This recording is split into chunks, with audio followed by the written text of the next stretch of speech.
La doctora Wanda Díaz es una investigadora científica y trabaja aquí como profesora en la Universidad del Sagrado Corazón. Sugeli López es meteoróloga de Guapa TV y tiene mucha experiencia comunicando con audiencias dentro y fuera de Puerto Rico. Y Kevin Alicea es profesor de biología celular en el recinto universitario de Humacao de la Universidad de Puerto Rico. Así que bienvenidos todos y todas. Para mí es un gusto estar aquí con ustedes. Y traemos este panel porque queremos un poco compartir las experiencias de estas tres personas, una experiencia diversa que nos va a dar una mirada a cómo es que vamos construyendo comunicación científica, en este caso desde la investigación hasta la difusión, ¿verdad? Hasta hacerla pública. Así que vamos a darle el primer turno a la doctora Wanda Díaz, seguida de Sugeli y luego Kevin. Y en ese sentido, la manera en que el panel funciona es la siguiente, y lo explico para provocar la participación de ustedes. Panelistas van a tener 5 minutos para hacer su exposición.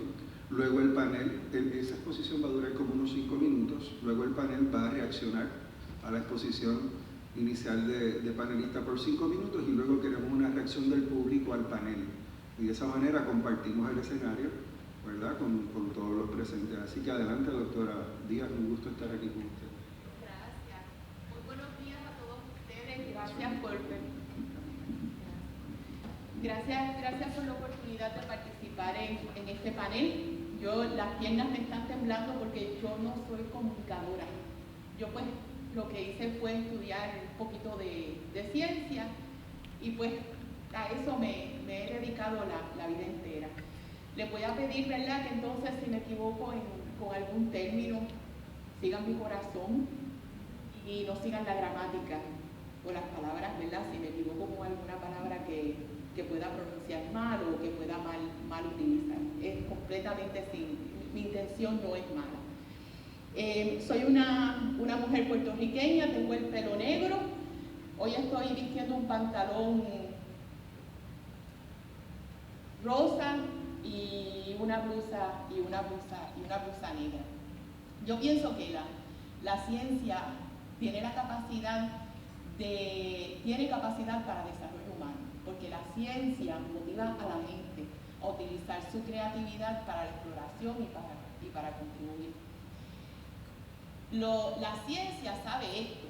La ciencia sabe que cuando a la gente se le da la oportunidad de usar las destrezas que tiene, adquirir destrezas nuevas y usar esas retrágilas de destrezas, perdonen que hable así, ¿verdad?, y utilizar todas esas destrezas, las oportunidades de la gente se amplían, el espíritu emprendedor de la gente se fortalece.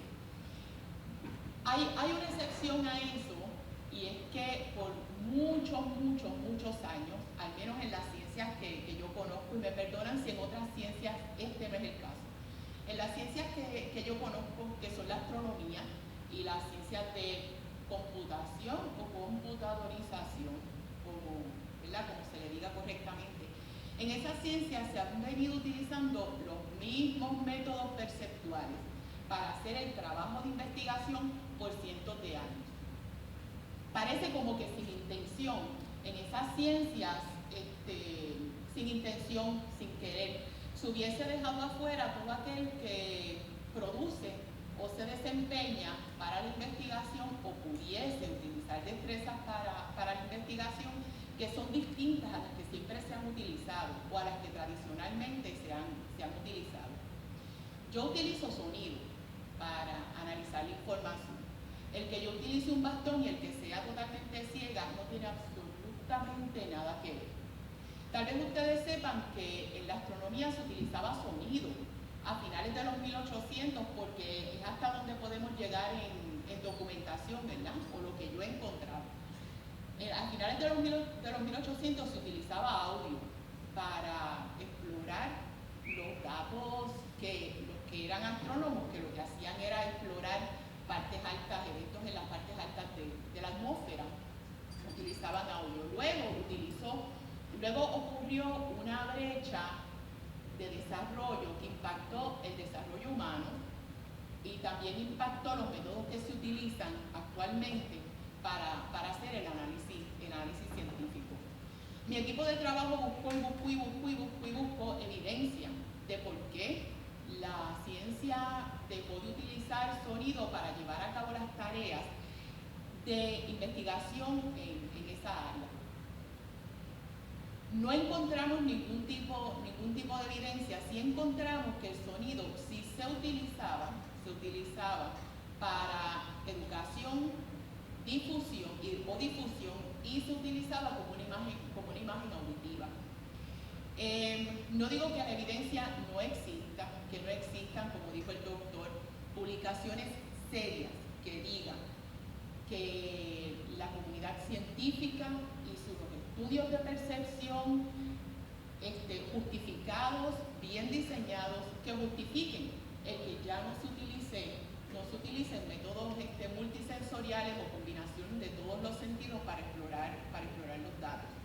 Hicimos los experimentos, porque encontramos evidencia, y los experimentos nuestros evidenciaron que cuando se utiliza sonido, aumenta la sensitividad del astrónomo profesional a eventos en los datos que por naturaleza son ciegos a los humanos. Yo pensaba que los resultados lo que iban a hacer era justificar el que no se utilizara y desde ese punto movernos en adelante. No fue así, se justificó que aumenta la sensibilidad. Hicimos también un análisis del discurso. Los artículos científicos en astronomía analizamos 256 artículos y encontramos que estos artículos se escriben, se producen o se publican con unas expectativas en común, a base de unas expectativas en común entre los que leen el artículo y la persona que escribe el artículo. Eso a mí me llevó a pensar que entre esas expectativas que los métodos de interacción y el acceso a la información y las estrategias lingüísticas sean las mismas y otras más. Para no tomar más tiempo, eso a mí me llevó a pensar que los métodos, el depender únicamente de métodos monosensoriales y los métodos de comunicación que se han ido desarrollando a base de esos métodos monosensoriales de los que depende la ciencia, tal vez a lo mejor ustedes, ¿verdad?, me aclaran si estoy equivocada, que bueno, porque errar es de humanos. Tal vez esos métodos de comunicación, tal vez esa situación esté ocasionando inequidades, esté contribuyendo a que ocurran inequidades y desbalances en la participación de diversidad de personas en la ciencia. Inclusive separar a la gente completamente de la ciencia. Por eso yo les sugiero a la ciencia y a las comunicaciones que ideen nuevas metodologías para que las personas puedan experimentar la información a base de equidad de acceso bajo las mismas condiciones. ¿A dónde voy con esto? Y es que el acceso, la ciencia y la comunicación deben trabajar para acelerar el acceso a la misma calidad y cantidad de información y experiencia sensorial en la información científica. Y estoy hablando desde la comunicación a la educación, a la investigación. Y que esto se acelere, el proceso debe de acelerarse y que vaya a la par con los rápidos cambios que están ocurriendo hoy en día socialmente. La multisensorialidad o el uso multisensorial, comunicar la información multisensorialmente, es algo que no es igual a la accesibilidad. Multisensorialidad tiene que ver con combinación de mecanismos de atención. ¿Qué combino para entonces aumentar la sensibilidad a eventos, por ejemplo, en la ciencia, en los datos? O, por ejemplo, aumentar la sensibilidad a peligro, a una tarea de vigilancia. Accesibilidad es que me den la gráfica impresa, táctil. Pero la multisensorialidad permite que yo pueda, como científica, descomponer los datos en los distintos modos de oscilación que componen cada onda que está desplegada en esa gráfica. Por eso, ¿verdad? Y quiero terminar, quiero decirles, ¿verdad?, que todavía han sido muchas décadas de trabajo. La multisensorialidad no ha ganado la confianza que tienen los despliegos visuales, así se dice, no sé, los despliegos visuales sin evidencia científica de que son mejores que el despliego multisensorial. Pero a lo que voy para terminar, y quiero terminar leyéndoles algo de la computadora. Ya llevo como 20 minutos hablando, así que me perdono. Y es que mi recomendación, discúlpenme, o tal vez la computadora se los puede leer solos, y es que la ciencia y la comunicación van a la par. Una no es más importante que la otra. Una no debe recibir más fondos que la otra. Ambas deben trabajar juntas para proveer a la generación actual y a la futura herramientas sin barreras de desempeño e investigación, y de esta forma transformar todos los aspectos del discurso. De esa manera, la ciencia se convertirá realmente en un motor real de empoderamiento y en un centro de hallazgo sin límite. Gracias.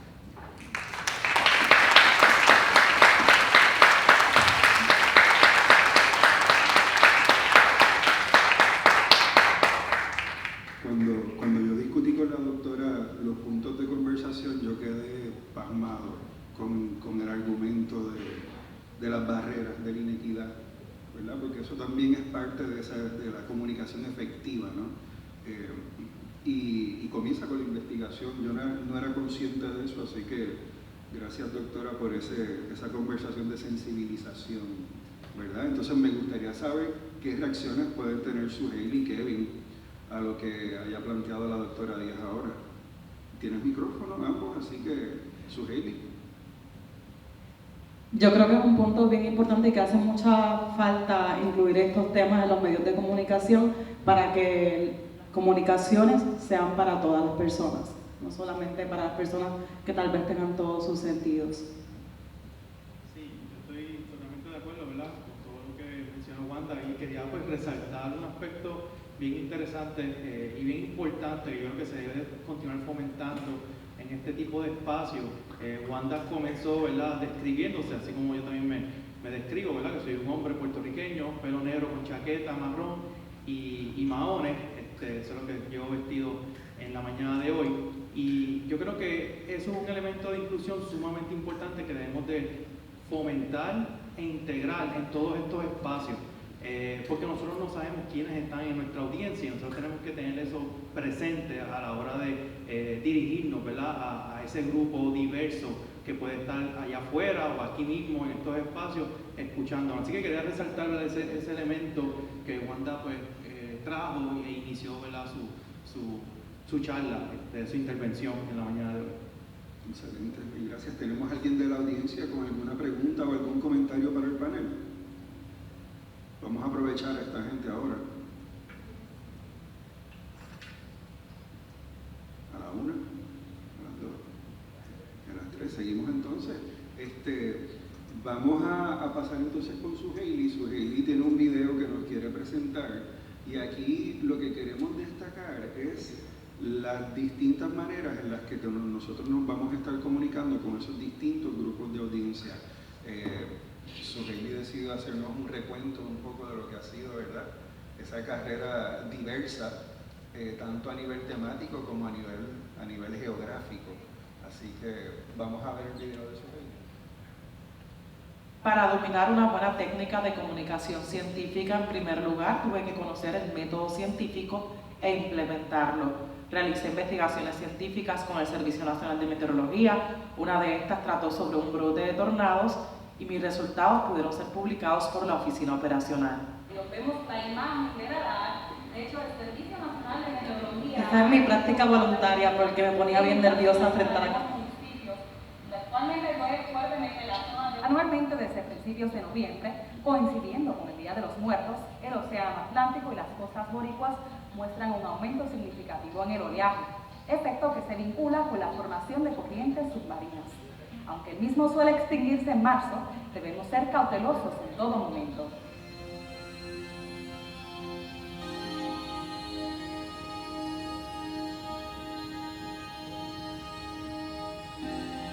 Muchos bañistas desconocen el gran riesgo que representa estar en el agua cuando se produce una fuerte resaca. Y precisamente el más que nos interesa es ese incendio King, que es precisamente un incendio que va a continuar propagándose durante las próximas horas. Cabe destacar que estos incendios se han estado desarrollando y propagándose en un día con calor récord. Hoy en la región de Santa Rosa alcanzamos una máxima de los 94 grados y precisamente establecimos récord de temperatura. Tenemos una advertencia por calor en gran parte del área de la bahía que continúa por lo menos hasta las 7 de la noche. Y es realmente impresionante cómo desde el espacio se pudo apreciar. En las pasadas 3 horas hemos visto el desarrollo de esas tormentas a través de la región. Ya esto se va alejando hacia la porción costera, así que todo lo que es la región de Long Island y todo lo que es muy cerca de la costa del Atlántico está dentro de lo que es ese riesgo de tiempo severo nivel número 2. No descartamos que algunas tormentas puedan generar vientos de hasta 60 millas por hora. Todavía sus vientos alcanzando las 45 millas por hora con traslación hacia el norte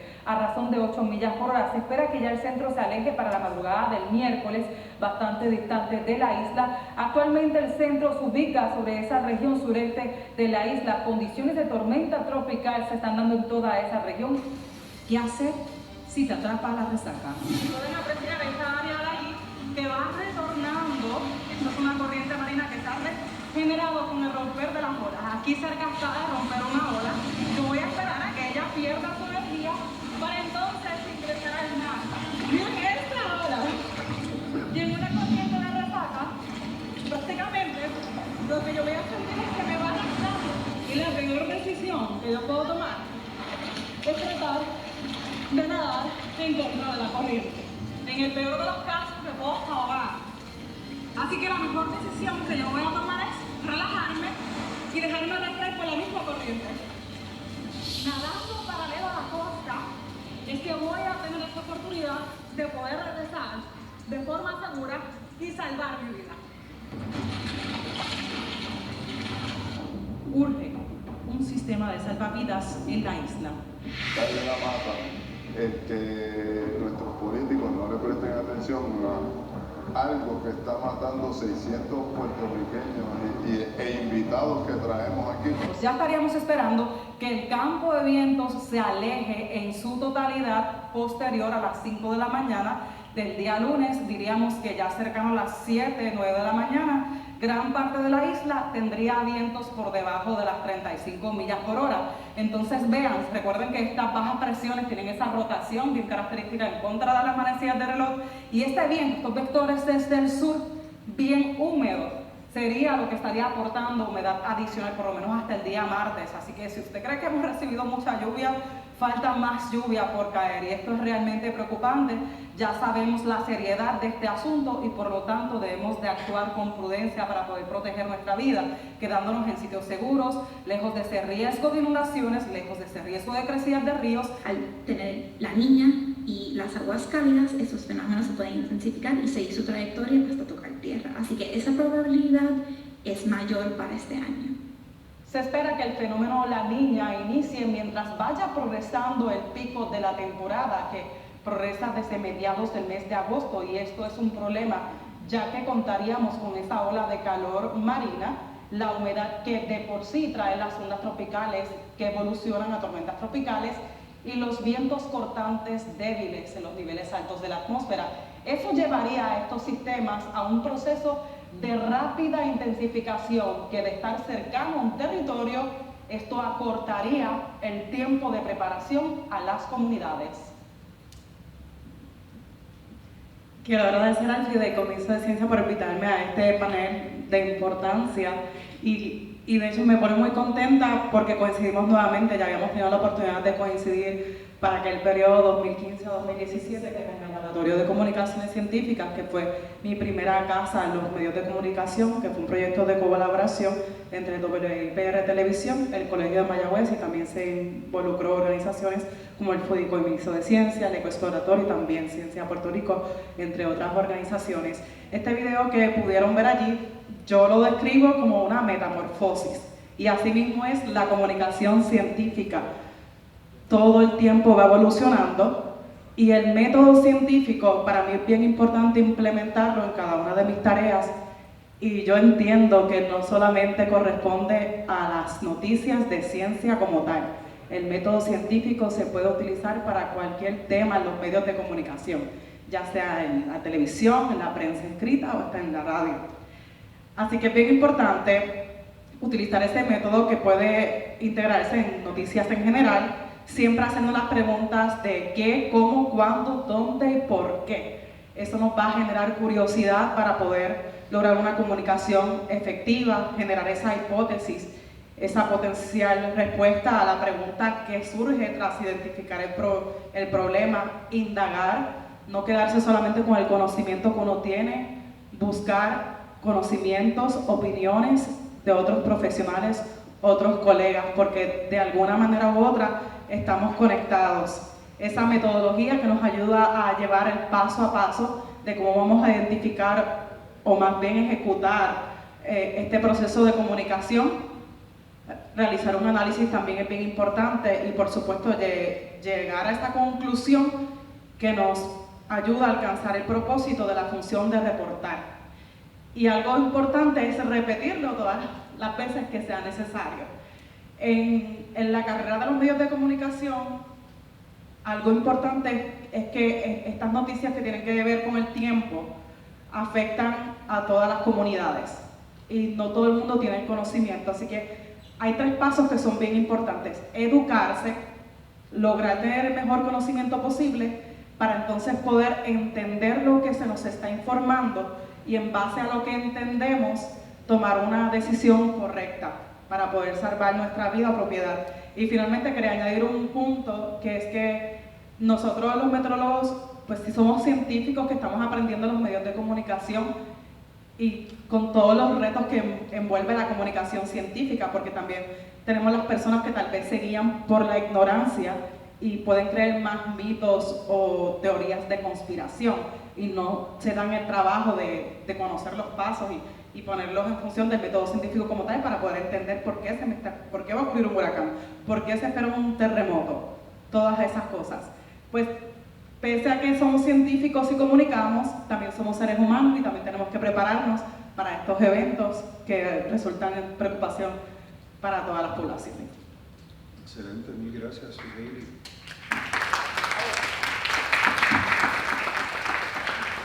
¿Tenemos alguna reacción del panel al comentario de Suheili? Bueno, de mi parte yo quería resaltar, ¿verdad?, este aspecto de que todo el trabajo que se lleva a cabo desde el ámbito de la televisión como meteoróloga, pues todo esto está basado en la ciencia, ¿verdad? Son resultados científicos, tú saber, ¿verdad?, la ruta de un huracán, etcétera, y lo vimos recientemente con el eclipse. Sabíamos exactamente cuándo iba a ocurrir el eclipse, qué día y cuándo vienen los próximos, y tú veías mucha gente reservando hoteles, volando a Texas, volando a Ohio. Sin embargo, continuamos con el reto, y quería ver que tú podías añadir sobre esto. Continuamos con el reto de poder fomentar y educar y a la misma vez comunicar a la audiencia general la importancia de la vacuna, la importancia de la ciencia como tal. Sin embargo, el público general sí nos cree para ciertas cosas, pero para otras no. Y desde tu punto de vista, ¿verdad?, con las experiencias que has vivido, no sé, ¿verdad?, ¿qué tú crees sobre esto? Algo que yo he logrado identificar, porque antes de venir a Puerto Rico tuve la oportunidad de hacer informes del tiempo para distintos mercados en los Estados Unidos y cubrir coberturas, por ejemplo, de incendios forestales, de tornados, hasta los terremotos de Puerto Rico, estando allá en la diáspora, es que la audiencia te va a prestar atención a todo lo que tú dices cuando hay una emergencia o está cerca de ocurrir. Y ese es el momento que nosotros tenemos que aprovechar para educarlos. Cuando está la pandemia en su pico, ¿qué es el COVID? ¿Cómo funcionan las vacunas? ¿Por qué necesitamos esto? Cuando hay un huracán, ¿qué es una vigilancia de inundaciones? ¿Por qué te tienes que mover de la costa? ¿Por qué el nivel del mar va a aumentar? Allí es cuando tú tienes la oportunidad perfecta para brindarles todas estas herramientas a tu audiencia y sobre todo que la información tiene que estar acompañada de herramientas. No solamente es va a suceder esto, sino qué solución puede haber a ese problema para poder cuidarnos a un evento que signifique amenaza. Sí, no, y estoy totalmente de acuerdo. con lo que comparte, inclusive, ¿verdad? Este aspecto de la comunicación en esos escenarios de emergencia lo vemos como un tratamiento, ¿verdad? Para poder remediar cualquier asunto ante cualquier evento de salud, climática, etcétera. Pero cómo eventualmente podemos lograr que la comunicación sea una herramienta preventiva, que antes de que ocurra la emergencia tengamos la población, ¿verdad?, preparada para todos estos asuntos, que sigue siendo un reto, ¿verdad? Por eso quería resaltarlo.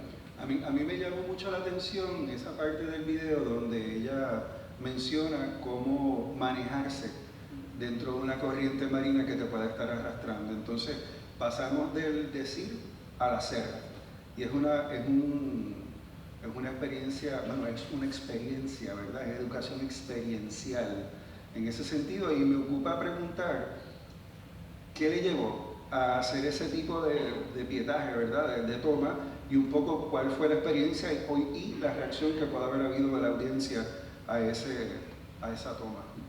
Existen distintos tipos de amenazas asociados a condiciones del tiempo, ya sea inundaciones, vientos, rayos, corrientes marinas, ahogamientos. Ese es el que más muertes provoca en Puerto Rico. Y territorio de los Estados Unidos, Puerto Rico, que es una isla pequeña comparándola con todas las costas que tienen playas de los Estados Unidos, Puerto Rico es el lugar donde se muere más gente en las playas. Es un problema que se identificó por el programa SeaGrants del Colegio de Mayagüez en conjunto con el Servicio Nacional de Meteorología, y que es una lucha para poder cuidar a nuestros turistas y también a las personas locales, que no hemos visto que disminuya la cifra de muertes por ahogamientos.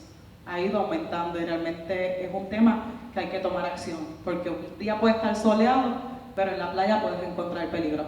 Sí, todos los meses vemos alguna noticia dramática, ¿verdad?, de que algún turista tal vez pierde la vida, o son asuntos muy tristes. Me ocupa saber si tenemos personas en la audiencia que quieran dirigirse al panel. Adelante. ¿Hay algún perfil particular de estas personas que se ahogan en las playas de Puerto Rico?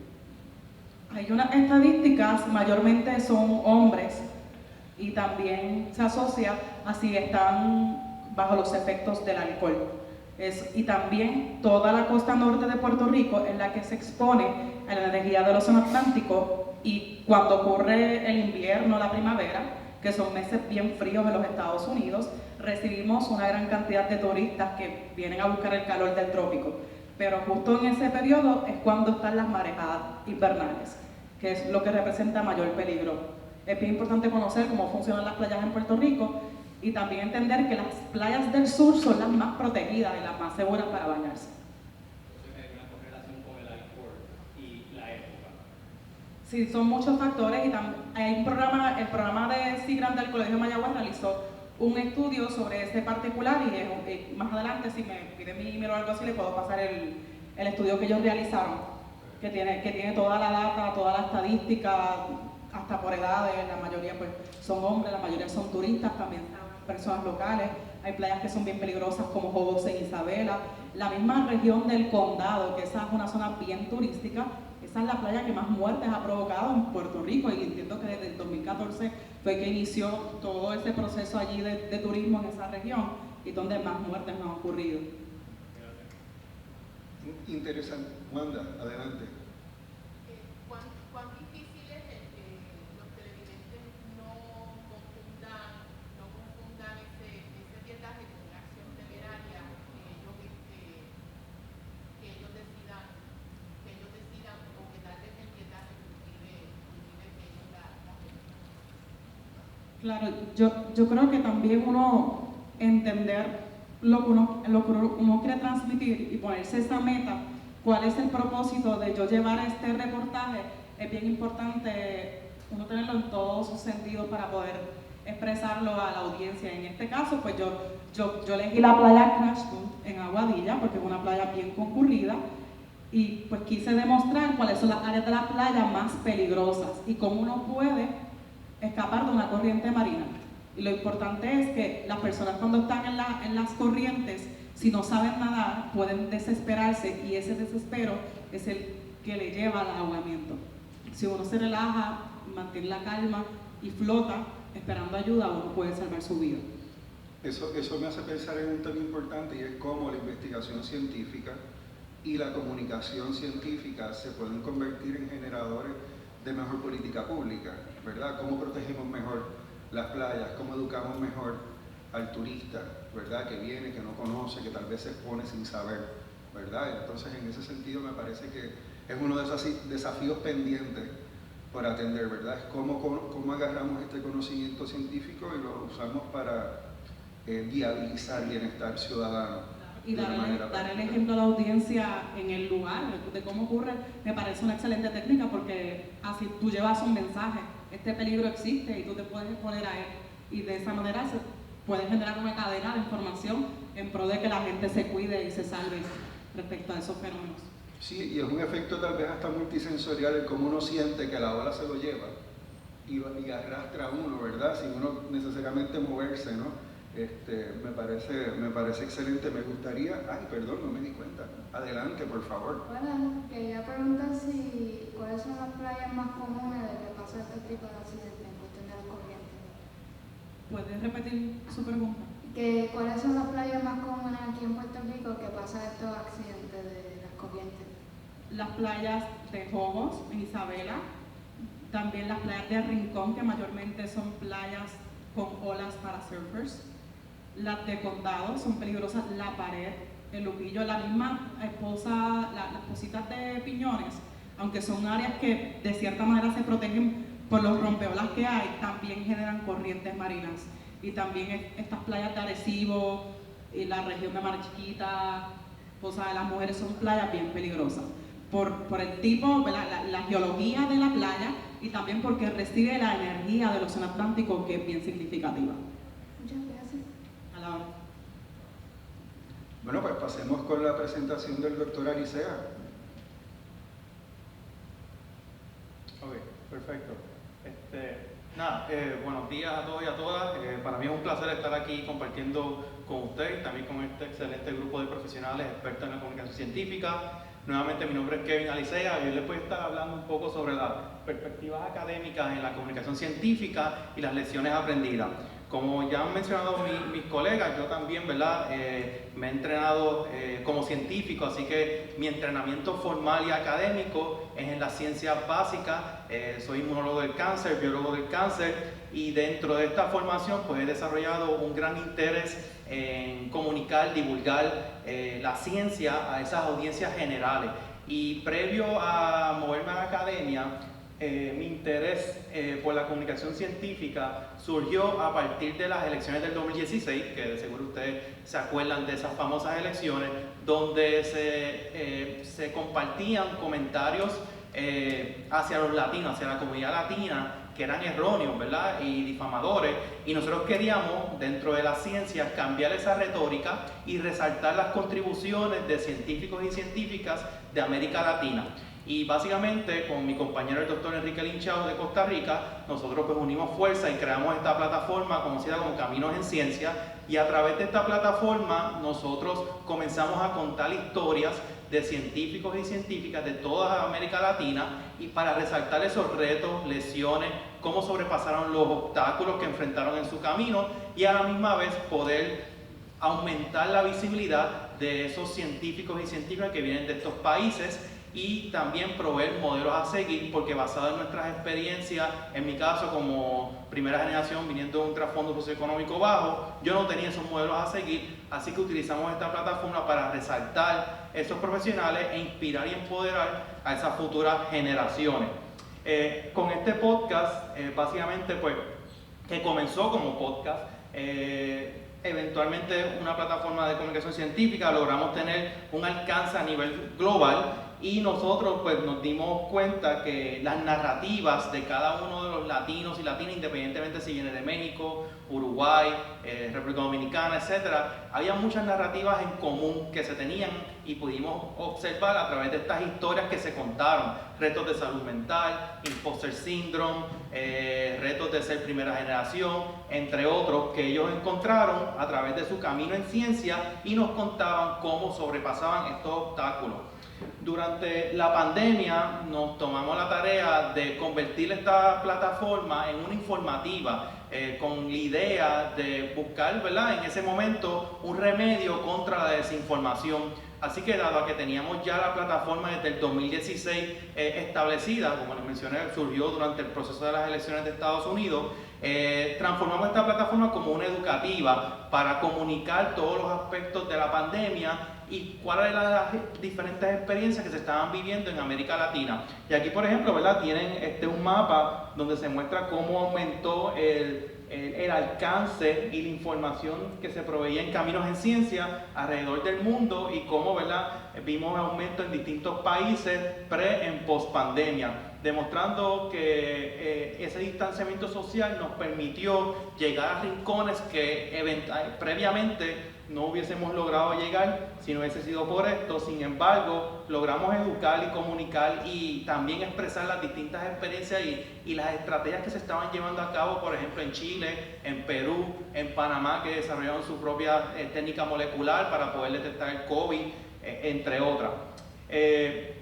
Eventualmente, gracias a estas experiencias que tuve previamente con Caminos en Ciencia, esto me llevó a una educación más informal, por decirlo de tal manera, en la comunicación, ya que previamente, como les mencioné, mi entrenamiento era puro ciencia básica. Así que gracias a una beca de la Asociación Americana para el Avance de la Ciencia, pues logré entrar al Nuevo Día en el 2020. Esta era la primera vez que el Nuevo Día era uno de los lugares que formaba parte del AAAS Mass Media Fellowship Program, que llevaba alrededor de 40 y pico de años.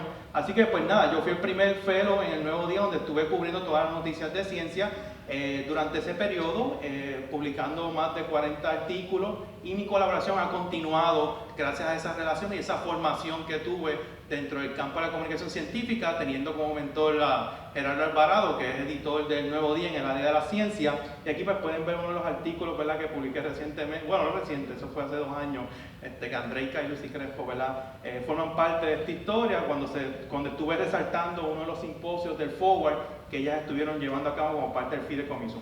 Una de las cosas que yo aprendí y que para mí fue sumamente importante durante este proceso de entender y trabajar en la comunicación científica era esta pirámide de cómo nosotros los científicos divulgamos nuestros hallazgos, ¿verdad? Nosotros trabajamos con el método científico y básicamente a nosotros nos gusta explicar los detalles, el trasfondo, todo ese proceso metodológico que se lleva a cabo y cómo logramos dar con las conclusiones de nuestro estudio. Así que la pirámide, básicamente, esta que se representa aquí, es como nosotros divulgamos la información científica en las revistas revisadas por pares. Si usted no ha visto un artículo científico, pues disculpen que el pointer está como que un poquito extraño.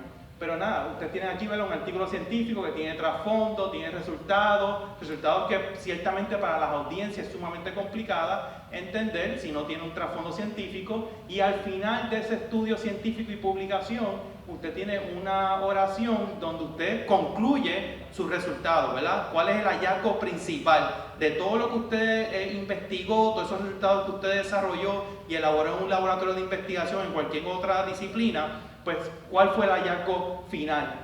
¿Cómo esto impacta a la sociedad? Sin embargo, para cuando nosotros nos toca comunicar esta ciencia al público general, tenemos que pensar en la pirámide invertida, que quizás para muchos aquí que están en el campo de la comunicación o el periodismo, pues están más familiarizados que para comunicarle esta ciencia al público general tenemos que pensar que el público y las audiencias les interesa el bottom line, cuál fue el hallazgo, cuál fue el descubrimiento. No me interesan los detalles, no me interesa que esa proteína fue descubierta en el 1960 y pico por el premio Nobel tal, no, le interesa cuál fue el hallazgo, qué lograste con esa proteína, la lograste desarrollar para convertirla en un fármaco que curaba el Alzheimer, el cáncer, etcétera. Esos son los hallazgos. Después tú le puedes hablar de qué se trata esto y abundar en otros detalles que no necesariamente ellos quieran saber en un inicio, porque usted tiene que cautivar la atención de esa audiencia.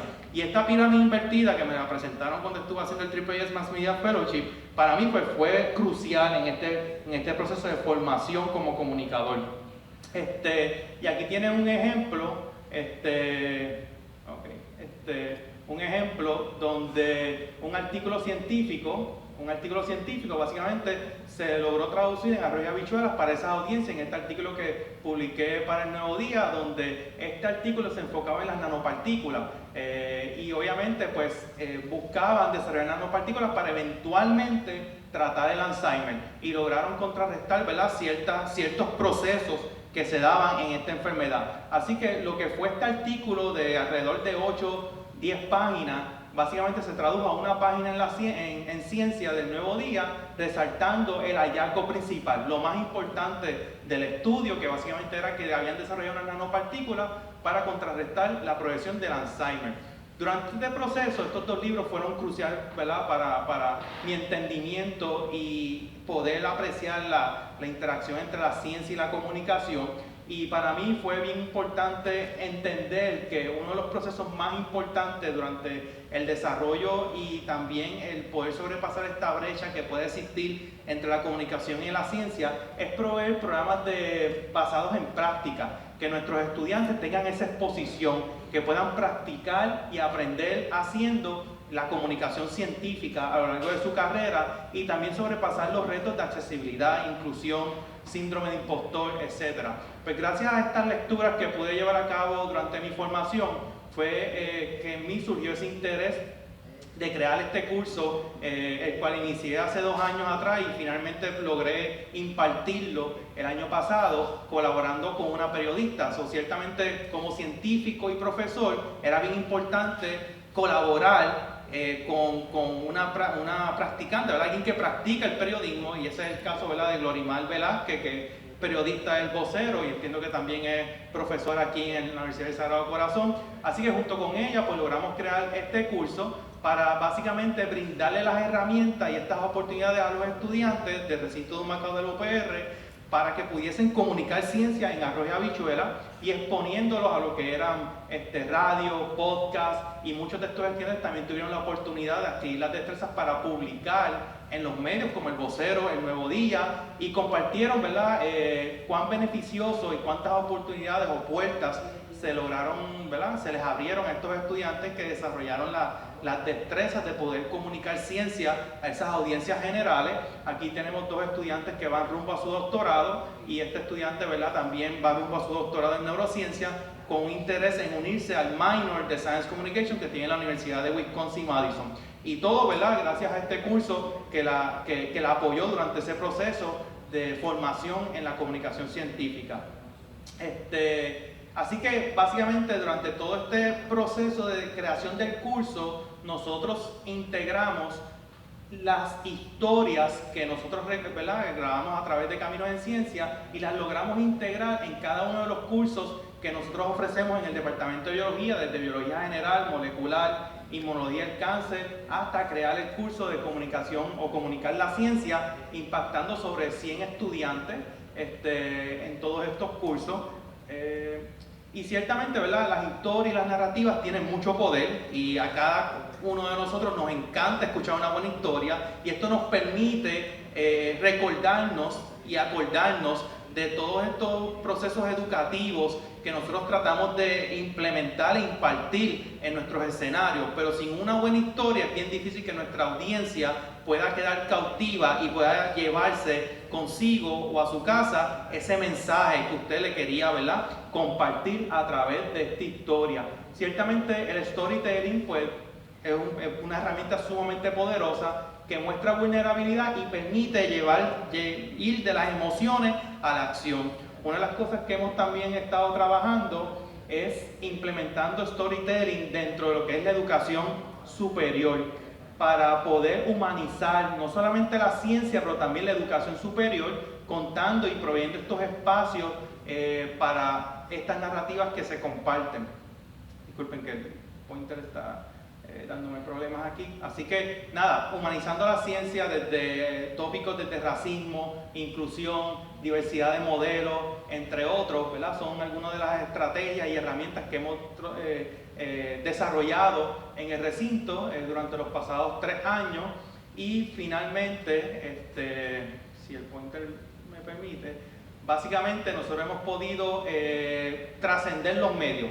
más allá de quedarnos, ¿verdad?, en lo que son los medios tradicionales, ya sea radio, ya sea periódico, nosotros hemos también fomentado dentro de nuestros estudiantes y educándolos a cómo ellos pueden desarrollar las herramientas para comunicar, divulgar ciencia y temas complejos en las redes sociales, utilizando Instagram, TikTok, siempre pensando en las audiencias que ellos quieren impactar.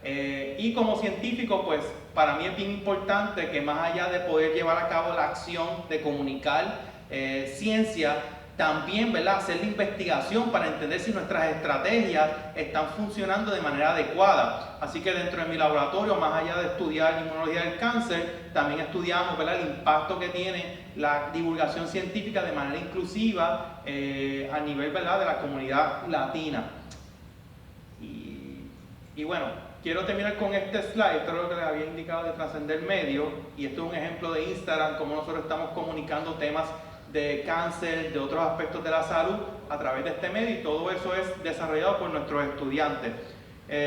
Nada, finalmente con lo que quería concluir era que nosotros tenemos que movernos, ¿verdad? Hay un movimiento global de comunicación científica de manera inclusiva, y ese movimiento global que comenzó en la Universidad de Rhode Island básicamente busca crear estos espacios donde los que practican comunicación y los que hacen ciencia puedan converger y dialogar y reflexionar sobre todas esas barreras que aún tenemos presentes y cómo juntos podemos sobrepasarlas. Todavía nos queda mucho trabajo por mucho camino por recorrer, porque todavía tenemos muchas barreras y no hemos podido, ¿verdad?, lograr desarrollar estrategias de comunicación científica que sean totalmente inclusivas y que contemplen todas esas experiencias, todas esas culturas de nuestras audiencias, y que las podamos integrar a la hora de nosotros, ¿verdad?, divulgar temas complejos que, ¿verdad?, que corresponden al campo de la ciencia.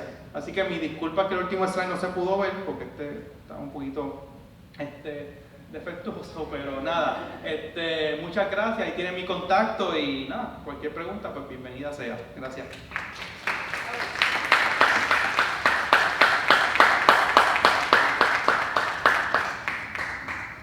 Muchas gracias, Kevin. Excelente presentación. ¿Tenemos algún comentario? Wanda, Suheili, adelante. Wanda, por favor. Gracias. Uno de los obstáculos más grandes que tienen las personas con distintos estilos de aprendizaje es que no existen libros de texto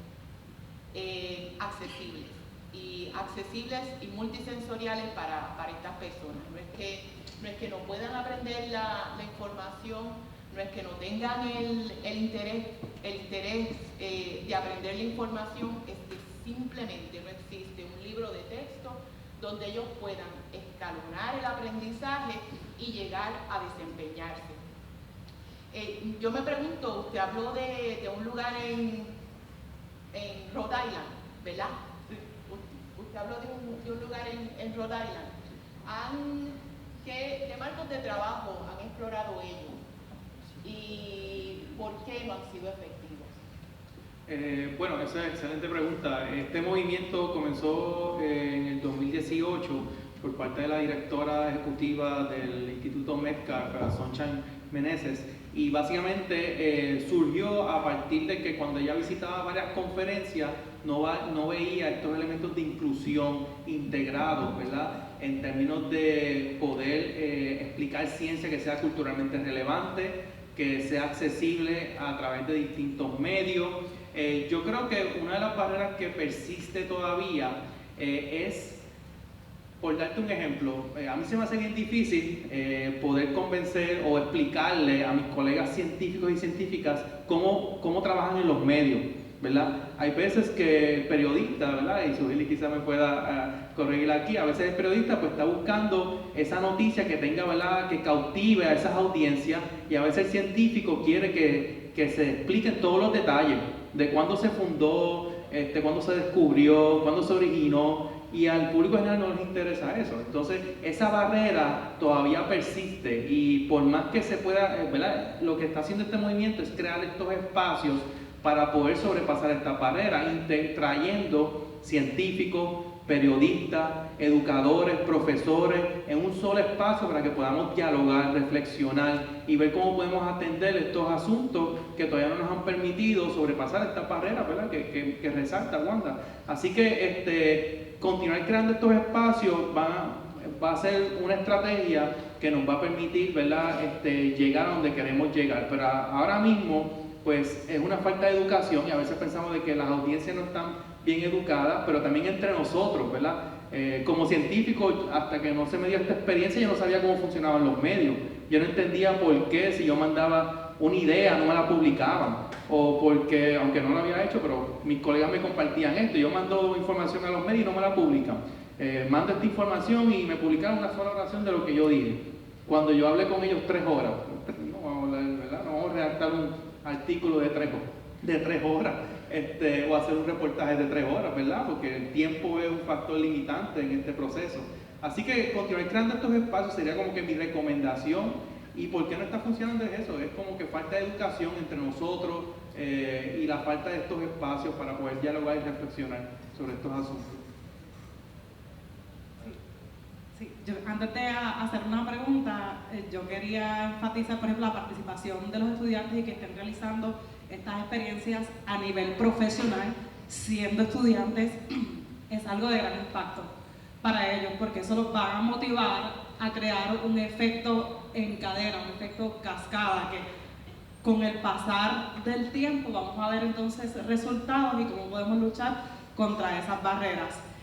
Hablando de barreras, algo que me parece interesante preguntarle, porque algo que hemos observado en las audiencias es que cuando están las noticias de gran importancia o que cautivan mucho la atención, pues la audiencia presta atención, le da mucho seguimiento, las hacen tendencia en las redes sociales, pero cuando esa noticia prácticamente muere o deja de ser escuchada, la audiencia pierde cierto interés y ahí parece que hay algunos problemas, por ejemplo, lo mismo de la pandemia, aunque la pandemia ya finalizó, el COVID todavía sigue con nosotros y yo he observado hasta de mi persona, por ejemplo, que a veces nos hemos descuidado en las acciones que tomamos para poder protegernos de estas enfermedades.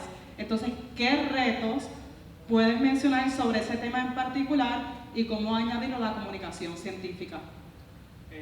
Bueno, retos, básicamente, ¿verdad? Haciendo alusión a lo que estaba mencionando previamente, nosotros como científicos habíamos pronosticado pandemia desde hace mucho tiempo, pero no nos escuchaban. Entonces, yo creo que el reto principal es nuevamente haciendo alusión a la educación. Nosotros como científicos, como mencioné, ¿verdad?, en la presentación, tenemos una forma de divulgar nuestra ciencia, de comunicarla, y no necesariamente contemplamos el conocimiento y cuál es la manera efectiva de poder comunicarle esa ciencia que sea culturalmente relevante a esa audiencia, que sea pertinente a esa audiencia. Así que el hecho de que pues, tanto el Sagrado Corazón, que tiene una concentración menor en comunicación científica, y esto que se está trabajando en Humacao, son herramientas sumamente necesarias. Estamos en conjunto creando una nueva generación que va a tener las destrezas de poder comunicar la ciencia de manera efectiva y de manera adecuada. Así que el reto de la educación todavía sigue siendo, ¿verdad?, el factor limitante en estos procesos de poder, ¿verdad?, tener una mayor efectividad en comunicar ciencia en cualquier ámbito. Puede ser la pandemia, puede ser cáncer, lo vimos con Fernando, ¿verdad?, los retos que él ha estado viviendo, y hay veces que uno no le puede estar haciéndole caso, ¿verdad?, a todos los comentarios, pero sí, la educación para mí sigue siendo, ¿verdad?, el aspecto más importante en este proceso. Y ahora que lo mencionas, yo puedo pensar también que hay un tema de formación profesional, ¿verdad? Estamos capacitando estudiantes que vienen de las ciencias o vienen de las comunicaciones para hacer comunicación científica, pero no hay necesariamente un gremio, no hay un club de comunicadores científicos, una asociación de comunicadores científicos, donde esto pueda en realidad, volvemos, profesionalizarse desde la puesta en marcha de distintas iniciativas, ¿no? Desde lo que puede ser multisensorialidad a lo que puede ser storytelling, pero me parece que es importante hablarlo más para que trascienda la palabra, ¿verdad?, y se convierta en acción concreta, ¿no? Tenemos gente en el piso, así que adelante, por favor. Sí. Hola, muy buenos días a todos. Mi nombre es Gisha Chandler. Mi background es en química, ingeniería química, y he tenido la dicha de tener mi carrera en Puerto Rico sin tener que irme. Actualmente soy parte de un startup en Toa Baja que se llama Site Immune Therapeutics, pero como parte de la pandemia yo he experimentado como científico que se ha cerrado la brecha entre las distintas disciplinas, inclusive la colaboración entre instituciones privadas e instituciones públicas. Veo que estamos viendo todavía el reto entre los recursos multisensoriales para las personas y también el conocimiento científico, que me encanta este conversatorio, ¿verdad? Agradeciéndole al Puerto Rico Centro Sagrado que hayan hecho eso.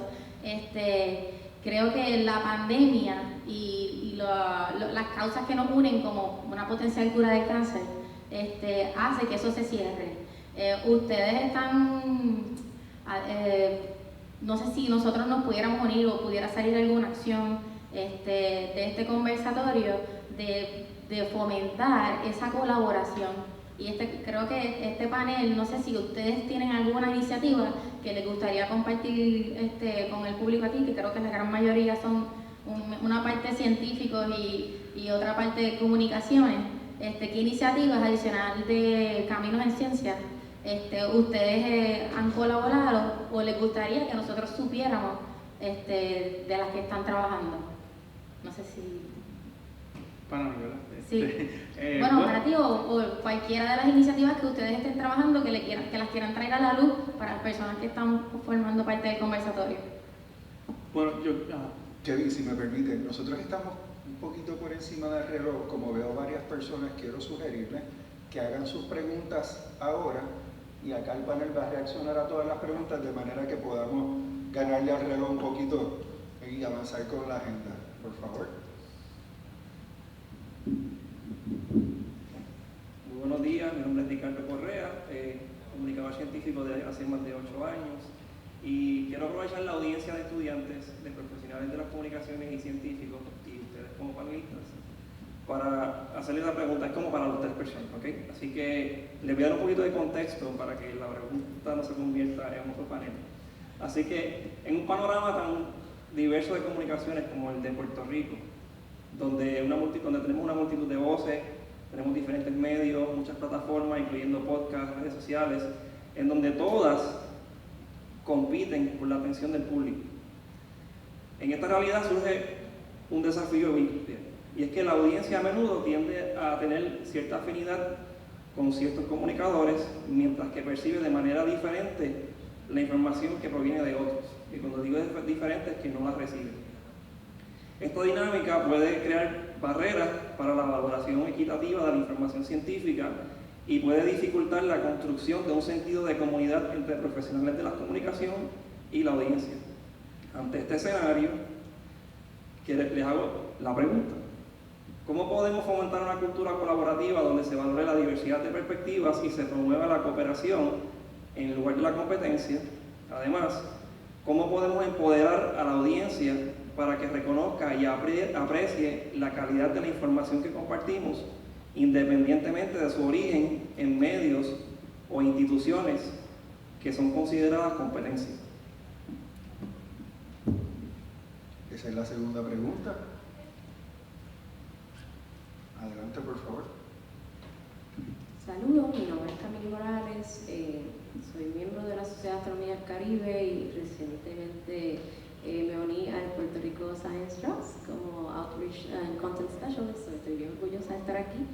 Y tenía una pregunta para la doctora Wanda Díaz, porque recientemente leí que usted creó un artefacto para disfrutar de un eclipse de manera auditiva, y yo tuve la dicha recientemente de viajar a Texas y ver el eclipse en persona con el grupo de la Sociedad de Astronomía del Caribe, y me gustaría saber dónde conseguir este artefacto, cómo funciona y qué necesitan para hacerlo accesible al público en general, para poderlo utilizar en nuestras actividades de divulgación astronómica de la sociedad y poder entonces ser más inclusivos. Excelente. Vamos con la última preguntita. Saludos, muy buenos días. Mi nombre es Jix Samas y yo soy educadora y coordinadora en STEM del Ecoexploratorio. Mi pregunta va dirigida para todos. En el Ecoexploratorio nosotros integramos mucho lo que es el término resiliencia, pero actualmente la mitad del público que nosotros recibimos no sabe qué es resiliencia. Y mi pregunta para ustedes es, ¿cómo ustedes aplicarían esto en lo que es la comunicación científica efectiva al público en general? No tan solo en lo que serían plataformas como los medios de comunicación, sino en el salón de clases, en lo que sería una conferencia o un simposio como este. Si podemos responder entonces desde el panel, en el mismo orden que hicimos las preguntas, podemos comenzar con Kevin. Bueno, voy a tratar de acordarme de todas las preguntas. Pero yo creo que la primera pregunta hace referencia a lo que mencionó Ernesto, ¿verdad?, en un momento dado, sobre cómo podemos crear ese tipo de comunidad, ese tipo de movimiento para seguir fomentando, seguir llevando a cabo el diálogo. Este es el espacio. Uno de los eventos o de las cosas que hacen en esta conferencia en Rhode Island, que se llama Inclusive Science Communication Symposium, es que al final del evento tomamos un espacio para poder compartir cuáles son los retos que tenemos actualmente, qué estrategias podemos desarrollar para combatir esto, para sobrepasar estos retos y cómo podemos cerrar, ¿verdad?, estas brechas que todavía persisten entre la ciencia y la comunicación. Así que mi exhortación sería, pues, crear estos espacios donde podamos llevar a cabo ese diálogo. Y el último slide que nosotros pudimos mostrar era básicamente el proceso de reflexión entre todos y una autorreflexión sobre las estrategias que se están llevando a cabo. Y haciendo referencia también a la segunda pregunta, es bien complejo, ¿verdad?, cuando vivimos en un 100x35, tratar de ver cómo podemos trabajar, ¿verdad?, desde el punto de vista de las colaboraciones con otros grupos. Yo soy bien consciente de lo que hacen todos mis colegas y otros grupos como Ciencia en tus Manos, Vistazo a la Ciencia, Ciencia Puerto Rico, el Fideicomiso, entre otros que están por ahí. Si no los conocen, ¿verdad?, hay muchas iniciativas desarrolladas por científicos, científicas, comunicadores de aquí de la isla, que están trabajando este tema de traer estrategias, nuevos recursos informativos. Y en mi caso, ¿verdad?, yo lo veo como nosotros tenemos Caminos en Ciencia, y a veces mucha gente me pregunta ¿por qué tú no tienes tantos puertorriqueños en el grupo? ¿Por qué no has entrevistado más puertorriqueñas y tú eres puertorriqueño? Y yo, pero porque otros lo están haciendo. Hay otros, está el podcast del Fideicomiso, ¿verdad?, que están entrevistando a muchos científicos y científicas de aquí a la isla. Pues ¿por qué yo voy a duplicar el esfuerzo? Entonces nuestro enfoque siempre ha sido en entrevistar profesionales de América Latina. Y ahí, ¿verdad?, nosotros hemos entrevistado personas de aquí de Puerto Rico, pero tratamos de mantener ese balance, siendo conscientes de lo que están haciendo los otros grupos y nuestros colegas.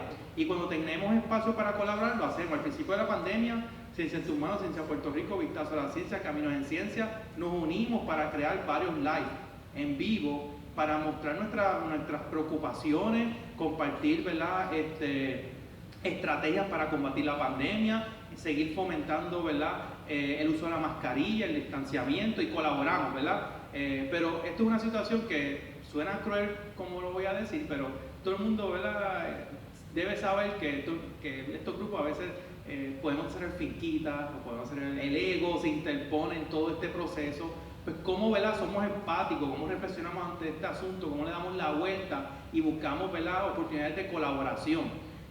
Sigue siendo un reto, pero hay que poner la palabra en la acción, hay que trabajarlo, hay que dar el primer paso. Mira, que él no me invitó para este evento, pero tú invítalo para este evento, entrevístalo, tú inclúyelo en tu iniciativa, y de ahí se van creando, ¿verdad?, unos lazos entre estos distintos grupos. No quiero seguir extendiéndome, ¿verdad?, pero quiero darle espacio a las demás, pero por lo menos esas dos preguntas las logré cubrir. Las otras preguntas.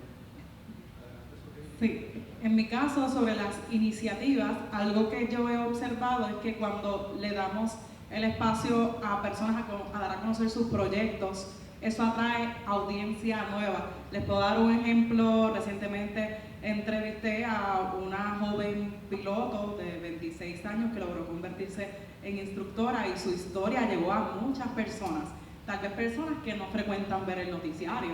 Así que dar a conocer proyectos que son bien llamativos puede atraer nueva audiencia, y también puede comprometerlas a que se queden para poder informarse sobre lo que pasa en el diario vivir. Respecto al tema de la competencia, yo soy meteoróloga, respeto mucho la profesión del periodismo.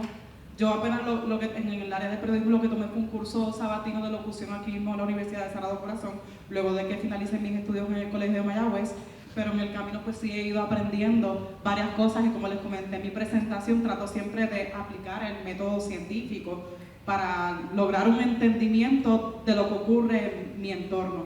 Y lo que yo he podido identificar de la competencia es que es un arma de doble filo. Yo creo en la competencia saludable porque de por sí nosotros organismos vivos de cierta manera somos competitivos, pero la competencia saludable de cierta manera te hace mejorar, te hace dar la milla extra y llevar un producto de calidad a quienes te ven. Ahora, falta mucho camino por recorrer, mucho por aprender porque estamos viviendo tiempos bien difíciles, de muchos retos, y uno de esos retos es el cambio climático que va evolucionando lentamente y que muchas veces ignoramos.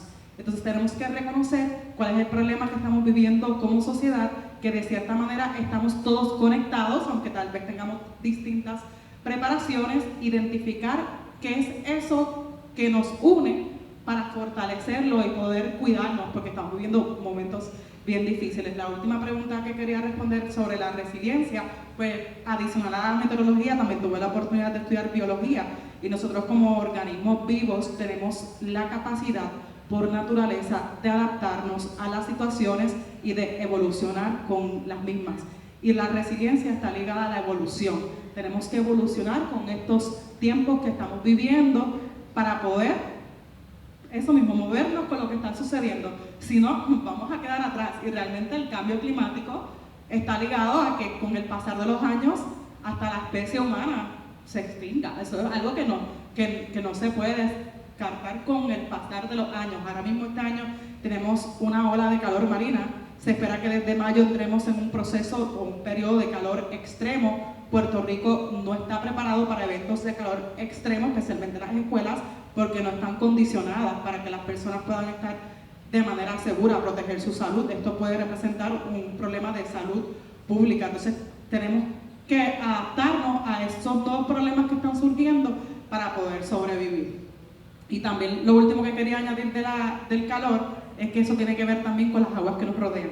Las aguas que nos rodean están bien calientes, están en niveles de récords. Eso de por sí está afectando la vida marina, como los arrecifes de coral que están muriendo, y eso puede conllevar a una muerte mayor en cadena. Y también nosotros estamos conectados porque somos parte de un ecosistema. Y esta temporada de huracanes pudiera ser una sumamente retante, por lo que la preparación no puede depender de esperar a que se emiten una vigilancia de huracán. Los preparativos deben iniciar desde hoy, reconociendo si vivimos en una zona de riesgo y a dónde nos vamos a mover en caso de que tengamos una tormenta tropical que se esté pronosticando, pero en menos de 24 horas se convierta en un huracán intenso. Eso sería realmente preocupante. Excelente, muchas gracias. Doctora Díaz, por favor. Bien corto. A la persona que habló de iniciativas, si usted desea, yo pues vengo a la Escuela de Salud y Ciencias, puede pasar por allí, entonces yo le digo, y si usted desea unirse, pues fantástico, le vamos a sacar el jugo. La pregunta de la persona de la Sociedad de Astronomía del Caribe, si están disponibles, los aparatos son, pues como saben, son gratuitos, y vaya a la oficina y entonces yo le doy la información. Y hubo otra pregunta acerca del diálogo que la hizo creo, me disculpo si me equivoco, un joven, acerca de que iba dirigida, según entendí, a conciliar colaboraciones. Esto no es mío, pero la paz no es la ausencia de conflicto. A nosotros en el salón de clases, desde que estamos en ese primer proceso colaborativo en el salón de clases en la escuela, se nos debe enseñar o promulgar el que nosotros colaboremos y terminemos proyectos y misiones, especialmente con personas con las cuales diferimos, porque diferir con la gente y enriquecer la conversación, lo que hace es hacernos crecer como seres humanos y hacernos entender que después que nosotros no nos desviemos de la misión del proyecto. Nosotros podemos diferir porque todos somos distintos, somos seres humanos distintos. Eso es un proceso de educación que se debe llevar a cabo desde el salón de clases. En lugar de salir corriendo y cerrar el grupo, vamos a quedarnos aquí trabajando porque aunque no me caiga bien, aunque estemos en desacuerdo, nosotros este proyecto lo vamos a terminar y lo vamos a terminar juntos. Perdón. Excelente, muchísimas gracias. Un aplauso para este panel de lujo. Muchísimas gracias, doctora Merced.